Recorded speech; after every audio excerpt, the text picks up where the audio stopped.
tenemos la oportunidad de presentarles una exposición sobre sistemas multiprocesos y seguridad.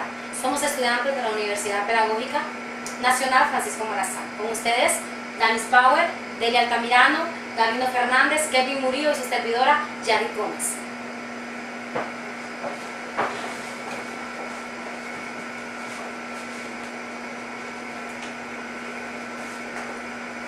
Sistema multiprocesos.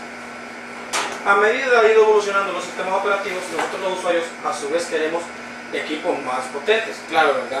Nosotros somos unas personas exigentes y ustedes saben que a medida que va evolucionando la tecnología, nosotros queremos lo último en tecnología. Ese es el problema de nosotros que somos consumidores. Lo que ha llevado a grandes desafíos a los creadores de sistemas de cómputo, creando procesadores cada vez más potentes, pero más potentes significa más calor. Y eso es un punto muy difícil al momento de la administración de recursos. Sí, sabemos que entre espacios más pequeños y muchos transistores trabajando a su vez generan más calor. Eso es lo que pasa, por eso dice que genera demasiado calor. Por eso los fabricantes han creado procesadores multinúcleos, los cuales dividen tareas para así bajar la frecuencia del reloj y disminuir la calor. No es lo mismo que una persona que esté trabajando en un solo trabajo o que el mismo trabajo lo realicen varias personas. Por eso se crean procesadores multinúcleos. Ahora, multiprocesador es un sistema de cómputo en el que dos o más CPU comparten todo el acceso a una memoria RAM en común. Un programa que se ejecuta en cualquiera de las CPU ve un espacio normal de direcciones. Vemos que varios procesadores pueden acceder a un mismo recurso a la vez. Bien, aquí en esta imagen podemos ver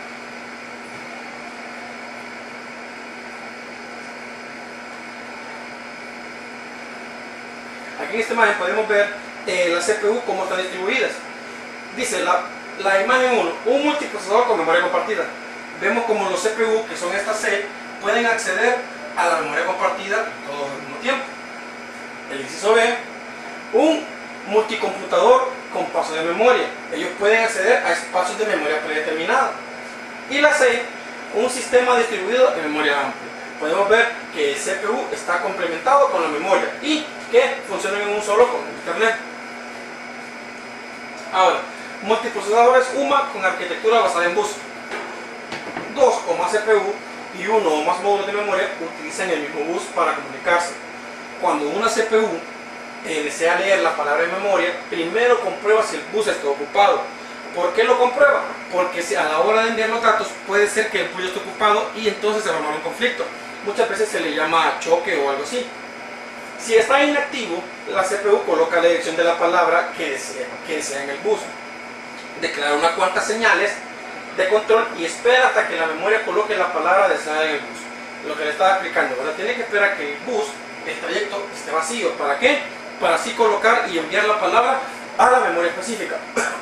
Como podemos ver en las imágenes, dice, la imagen A dice 3 multiprocesadores basados en bus. Podemos ver que estos CPU tienen que esperar que el bus esté libre para que envíe toda la memoria. Podemos ver la B, dice CPU con caché. Podemos ver CPU con caché. Ya no necesita estar enviando mucho tiempo, enviando todas las palabras a la memoria, sino que guarda temporalmente algunas palabras en la memoria y eso hace que se despeje el trayecto en el bus. Y la C tiene CPU con memoria, caché y memorias compartidas. ¿Qué hace eso? Hay un mayor despeje en el trayecto del bus. Hay más memoria, significa que va a trabajar más fluido el procesador. Procesadores UMA que utilizan interruptores con barras. Los interruptores de barra cruzada se han utilizado por décadas en los puntos de intercambio de los conmutadores telefónicos para conectar líneas entrantes a un conjunto de líneas salientes. De manera arbitraria, en cada intersección una línea horizontal entrante y una vertical saliente, hay un punto de cruce en el cual es un pequeño interruptor que se puede quedar abierto o cerrado en sentido eléctrico. Dependiendo de su línea horizontal y vertical, van a conectarse o no. Este multiprocesador es multietapa. Este es un interruptor de 2 entradas y 2 salidas. Los mensajes que llegan a cualquier línea de entrada se pueden conmutar a cualquiera de las líneas de salida. Para nuestros fines, los mensajes deben contener hasta cuatro partes. Como nos fijamos, si ustedes podemos ver aquí, el 001 viene por un trayecto que pasa el 1B, el 2C, luego llega al 3B y por último, de aquí al 2C pasa al 3A y por último siempre llega al banco de memoria designado para él, que es el 001. Esto es porque pasa por varias etapas. Chip multinúcleo. Los chips doble núcleo y cuádruple núcleo, hoy en día estamos hasta 8 núcleos y los podemos tener no solo en computadores, sino que los tenemos en tablets, los tenemos en celulares y todo eso. Ya son comunes, se han fabricado chips con 80 núcleos y los chips con cientos de núcleos ya están en el horizonte. Aunque los CPU no pueden compartir caché, siempre comparten memoria principal y esta es consciente en el sentido de que siempre hay un valor único para cada palabra de memoria. Los circuitos del hardware especiales aseguran que si hay una palabra presente en dos o más caché, una de las CPU modifica la palabra, esta se renueva en forma automática y atómica a toda la caché para poder mantener la consistencia. Todos tienen que esperar su espacio para terminar, para poder ejecutarse. Tipos de sistema operativo multiprocesador. Los dejo con el compañero Dani Enrique Power. Parte de la exposición, en este caso vamos a hablar sobre lo que son tipos de sistema operativo multiprocesador. Dentro de esta clasificación tenemos el primer esquema que dice cada CPU tiene su propio sistema operativo.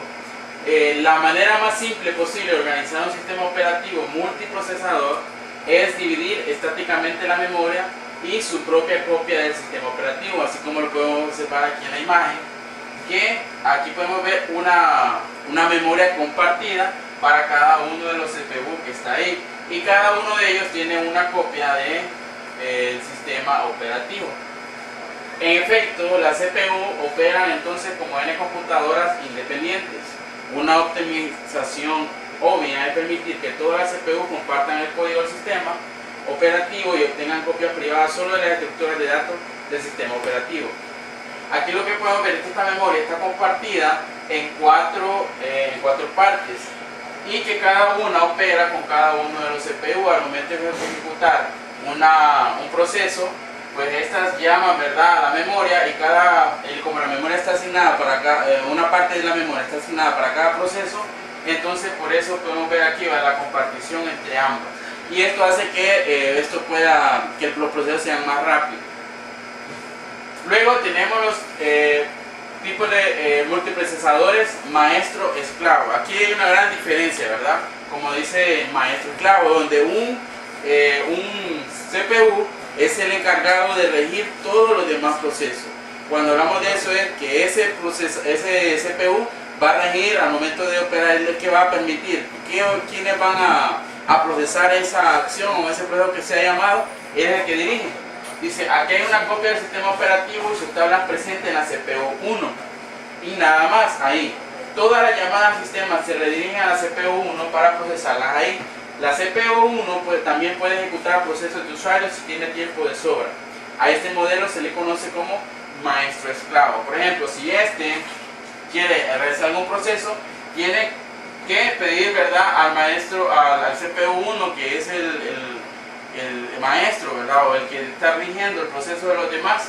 Y esto, como podemos ver, lo que hace es que la memoria en muchas ocasiones se satura, porque este prácticamente está sobrecargado, ya que todos los procesos están siendo llamados a este CPU y en muchos casos, ¿verdad?, eso produce cuellos de botella, como dice acá, en un cuello de botella. Sigamos ahí. Luego, multiprocesadores simétricos. Elimina esta simetría. Dice, hay una copia del sistema operativo en memoria, pero cualquier CPU puede ejecutarlo, o sea que todos trabajan de misma forma a la vez. Por eso dice multiprocesadores simétricos. Cada uno tiene la opción, ¿verdad?, de trabajar de manera igual. Cuando se hace una llamada al sistema, la CPU en la que se hizo la llamada al sistema atrapa para el kernel y procesa la llamada al sistema, o sea que cada quien del cual se procesó la llamada al proceso, ese, ¿verdad?, la ejecuta. Pero en muchas ocasiones, como la memoria está una sola memoria disponible para cada una de ellas, lo que hace es que el sistema, ¿verdad?, o la memoria se baja saturada. Por eso podemos ver en la imagen, porque todo está llamando, ¿verdad? Y eso tú entiende a producir lo que son bloqueos. Luego las multicomputadoras. Bueno, estas dice que comparten una memoria en común. Los procesos pueden escribir mensajes en la memoria para que todos estos procesos los lean. Esto lo que hace es agiliza un poco más el proceso, porque un proceso que lo realiza una de estas va dejando como un historial para que las demás computadoras no tengan que ir hasta la base de allá a la memoria a traerlo, sino de que esto le agiliza más el proceso, lo hace más rápido. Luego, software de comunicación de bajo nivel. El enemigo de la comunicación de alto rendimiento en los sistemas de multicomputadora es el copiado de paquetes en exceso, o sea, hay demasiada información en el trayecto, ¿verdad? Y eso dice que en el mejor caso habrá una copia de la RAM a la tarjeta de interfaz en el nodo de origen, o una copia de la tarjeta de interfaz de origen a la tarjeta de interfaz de destino. Y esto es lo que hace, ¿verdad?, que la ruta la hace un poco más a lo largo de la ruta, lo que hace, ¿verdad?, que en muchas ocasiones también complica el sistema. Interfaz de comunicación de nodo a red. Otra de las cuestiones es cómo llevar los paquetes a la interfaz de red. La manera más rápida es utilizar el chip DMA en la tarjeta solo para copiar los paquetes de la RAM.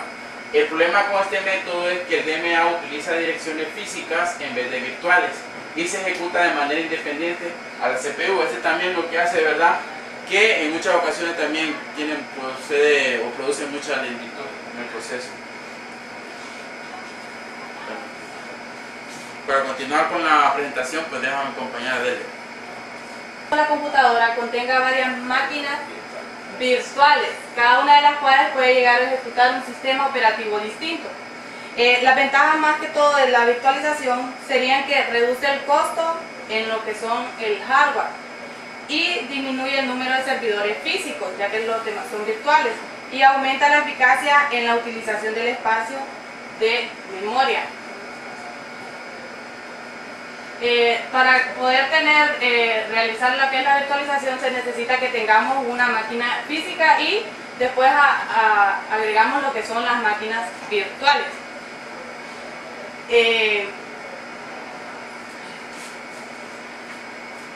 Cuando se utiliza este método, el hipervisor debe definir una interfaz que consiste en un conjunto de llamadas o procesos que los sistemas operativos invitados pueden utilizar. Este conjunto de llamadas forma el efecto API, que es la interfaz de programación de aplicaciones, que vienen a ser los sistemas operativos invitados. Bueno, vamos a hablar acerca de otro sistema multiprocesador, que es el sistema distribuido, que consiste en una serie de componentes de software y hardware ubicados en las computadoras de red que se comunican y coordinan sus acciones intercambiando mensajes mediante la red. Para ello se necesita lo que es la Ethernet, que es un tipo de cable que se le conoce como Ethernet por su éter lumínico, mediante el cual se pensaba que hace tiempo se propagaba lo que es la radiación electromagnética.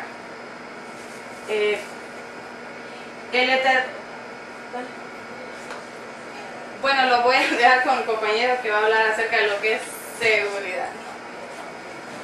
En el caso de la seguridad, nosotros vamos a hablar acerca de lo que es seguridad dentro de los sistemas operativos. Entonces, para esta exposición yo voy a estar sentado porque vamos a hacer algunas prácticas, o voy a hacer algunas prácticas para que comprendan más que todo en qué consiste la seguridad del sistema. Entonces, yo voy a hacer algunas prácticas y voy a ir explicando lo que está pasando por la pantalla.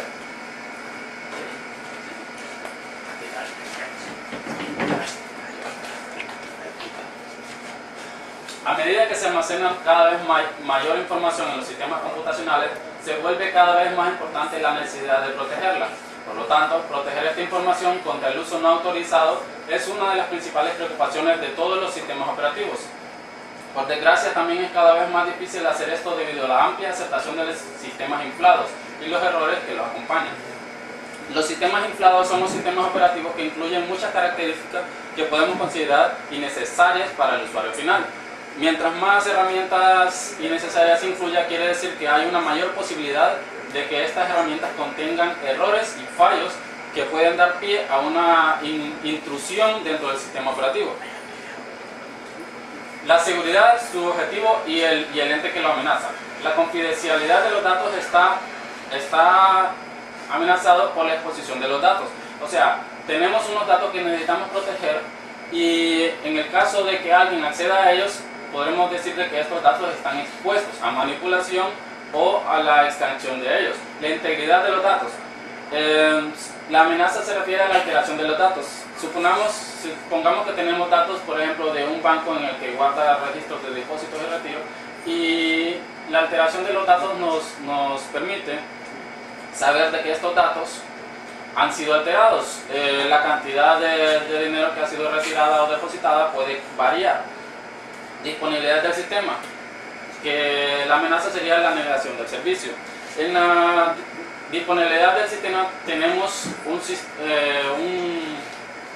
una amenaza que está reciente y que es uno de los más utilizados en los sistemas mundialmente, que es ataques DOS, que significa denegación del servicio, Denial of Service.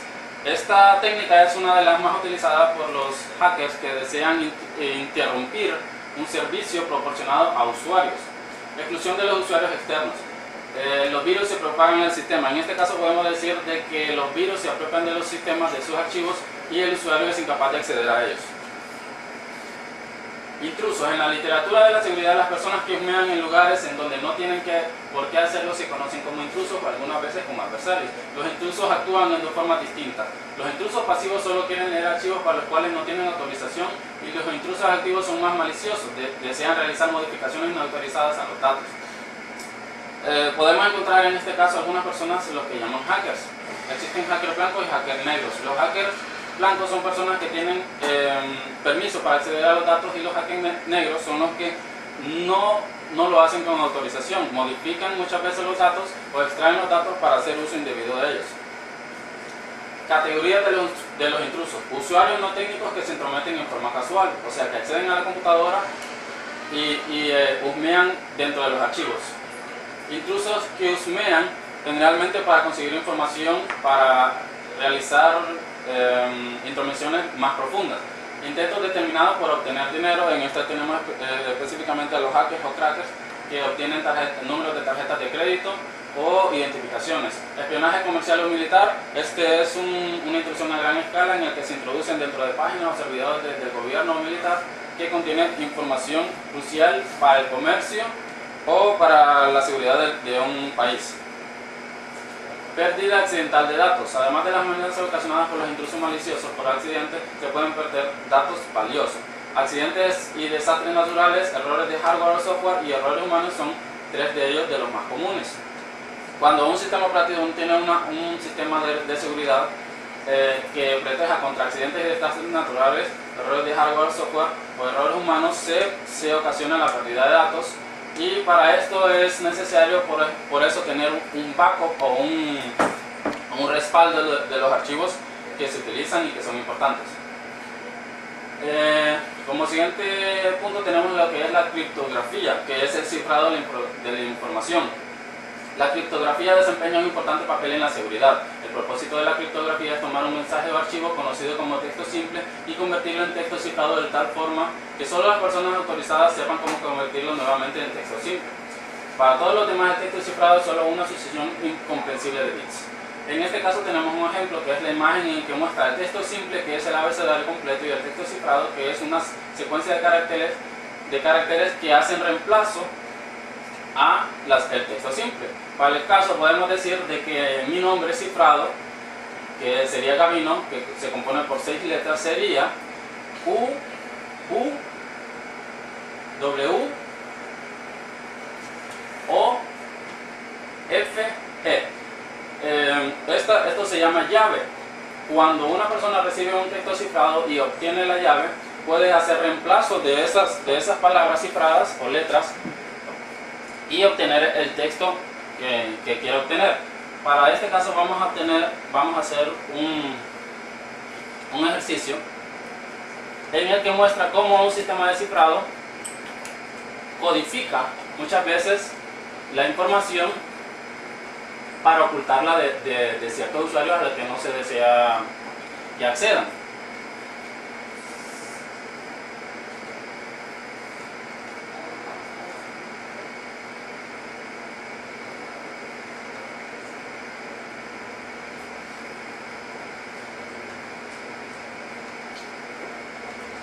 Para hacer un ejemplo, vamos a tener, por ejemplo, el código ASCII de una letra en específico. Pongamos que el código ASCII de una letra, por ejemplo, cualquiera sea 85. La primera operación que podríamos realizar un sistema informático diseñado para codificar o para ocultar la información sería, por ejemplo, convertir a hexadecimal. El número 85 en hexadecimal sería 85. Para esto, vamos a hacer una operación de multiplicar ese número por 5, por ejemplo, y luego sumarle 5. Esto nos daría como resultado el número en hexadecimal 1AE. Para obtener la letra, palabra o texto cifrado, lo que vamos a hacer es invertir las operaciones. En este caso sería restar 5, dividir entre 5, y luego ese resultado en hexadecimal lo volvemos a convertir en decimal, que nos daría 85, el cual tiene un equivalente en la tabla ASCII.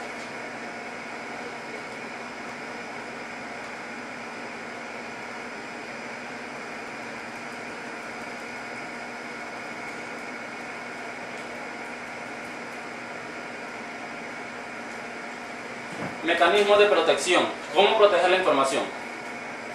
Un dominio es un conjunto de pares objeto o permiso. Cada par especifica un objeto y cierto subconjunto de las operaciones que se pueden realizar en él. Un permiso en este contexto indica el permiso para realizar una de las operaciones. A menudo un dominio corresponde a un solo usuario y le indica lo que puede hacer y lo que no. Para este ejemplo voy a poner como ejemplo, valga la redundancia, el uso de la consola y los permisos que tienen los archivos y carpetas en Linux que vimos en clase. Vimos en clase que los archivos y carpetas tienen permisos de lectura, de escritura y permisos de ejecución. El par sería el objeto, una carpeta o un archivo, y los permisos sería el siguiente par, que serían los permisos de ejecución, lectura y escritura. Para este caso vamos a usar la consola de comandos y vamos a ver los permisos que tiene un archivo.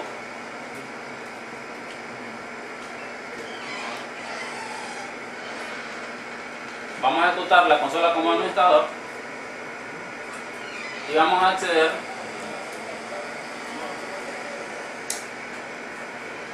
al disco local C.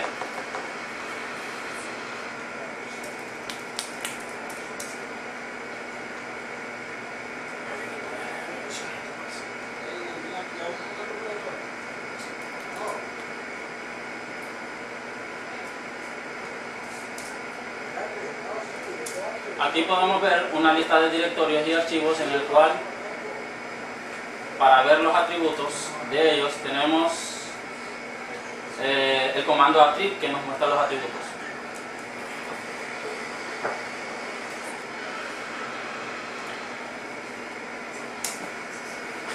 Podemos ver como el resultado que nos muestra una A.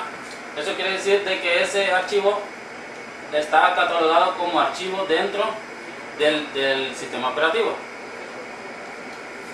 Si queremos asignar nuevos permisos, podemos irnos a sus propiedades, poner en solo lectura y oculto, le damos a aceptar y veamos que ahora sus permisos han cambiado. Ahora se ha agregado H y R como hidden de oculto y R de read only o solo de lectura. Un poquito sobre la autenticación. Todo sistema computacional seguro debe requerir que todos los usuarios autentiquen al momento de iniciar sesión. Después de todo, si el sistema operativo no puede estar seguro de quién es el usuario, tampoco podría saber a qué archivos u otros recursos puede acceder. Eso nos pasa a nosotros comúnmente en los sistemas operativos modernos, en los cuales para que usted ingrese al sistema usted le pide lo que es una autenticación. Igual cuando usted va a instalar un programa o una aplicación, siempre tiene lo que es una seguridad y le solicita permisos para que el sistema pueda o no tomar el archivo que se está ejecutando. ¿Cómo entran a la fuerza los crackers? Para entrar a la fuerza tienen muchas formas, ¿verdad? Dentro de lo que es dentro de una máquina. Puede hacerlo en vía remoto, por medio del internet, van probando nombres y contraseñas y actualmente pueden ingresar a una máquina. Hasta que encuentran una que funciona. Muchas personas utilizan su nombre en una forma como un nombre de inicio de sesión. Es decir, debemos tener un sumo cuidado en el lugar donde nosotros accedemos. ¿Por qué? Porque nosotros ahí, desde que nosotros entramos a lo que es una página web o algún lugar donde nos solicitan lo que es un nombre, un correo electrónico, una contraseña, nuestra información queda almacenada ahí. Entonces esa parte debemos tener cuidado. Mecanismos de protección, ataques desde el interior. Sabemos que nosotros podemos tener cualquier tipo de problema dentro de lo que es el sistema. Para evitar los visitantes indeseados que inicien sesión, muchos problemas de seguridad existentes. Los trabajos internos podrían ser una categoría completamente distinta de problemas de seguridad.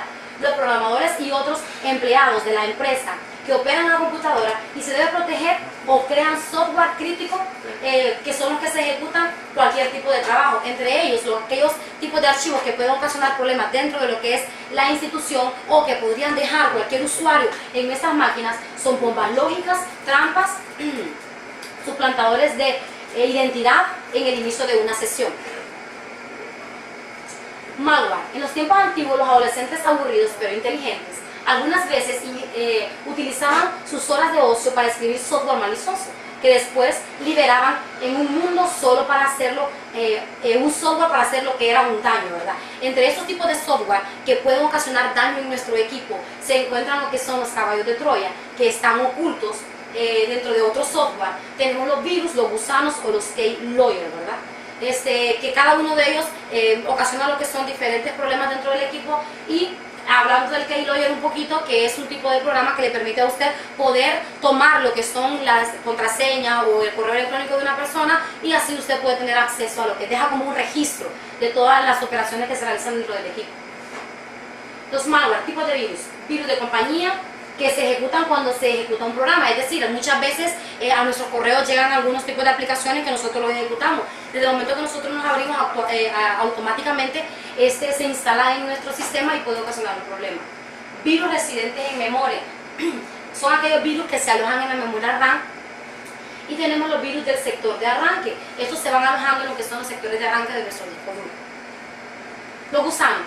Se duplica a sí mismo, el cual podía explotar estos errores y duplicarse en segundos en cada máquina a la que podía obtener acceso.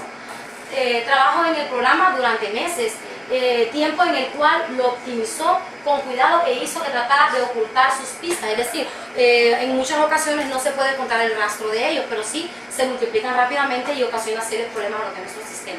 Entonces, spyware es un software que se encarga de manera distinta en una PC sin que su propietario se entere y se ejecuta en un segundo plano para hacer cosas a espaldas del propietario. Sin embargo, definirlo es algo complicado. Por ejemplo, Windows Update descarga de manera automática los parches de seguridad de las máquinas sin que el propietario se entere. Entonces, cuando nosotros tenemos que tener bien seguro nuestro equipo y en las configuraciones de él, de manera que no le demos permiso a que cualquier sistema se pueda instalar dentro del equipo. La idea básica de una defensa es que debemos tener varios niveles de seguridad, de manera que si se viola uno de ellos, aún queden otros niveles de defensa. Les explico, esta parte lo podemos hacer nosotros durante de lo que es nuestro sistema, configurando lo que es la seguridad en nuestro equipo. Los firewalls pues son muros de protección, lo cual permite que intrusos puedan acceder a nuestro equipo, ¿verdad? Y nosotros lo podemos configurar haciendo más específico quiénes o qué pueden tener acceso a nuestro sistema. Y los comprobadores de integridad pues simplemente son métodos en los cuales comprueban o exploran lo que es un archivo para indicar o visualizar si existe, si es de alto riesgo o tiene algún peligro para nuestro sistema. Entonces debemos de tener tenemos que tener esta seguridad para poder protegernos. Muchas gracias, esto fue todo. Les agradecemos por estar pendiente de lo que es este video y les motivamos a que lo vean y comenten en lo que es el foro de la clase de sistemas operativos. Gracias.